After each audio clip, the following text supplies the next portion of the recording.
ಒಂದು ಚಿಕ್ಕ ಹುಡುಗ ಇಲ್ಲಿನ ಟೇಬಲ್ ಮೇಲೆ ಮಲಗಿಕೊಂಡಿರುತ್ತಾನೆ.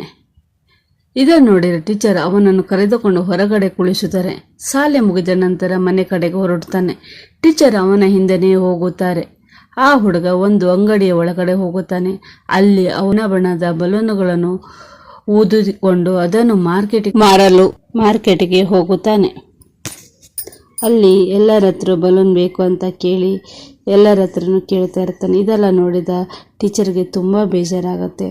ಅವನು ಬಲೂನುಗಳನ್ನು ಮಾರಿದ ದುಡ್ಡಿನಿಂದ ತರಕಾರಿಗಳು, ಮನೆಗೆ ಬೇಕಾದ ಸಾಮಾನು ತೆಗೆದುಕೊಂಡು ವಾಪಸ್ ಮನೆಗೆ ಬರುತ್ತಾನೆ.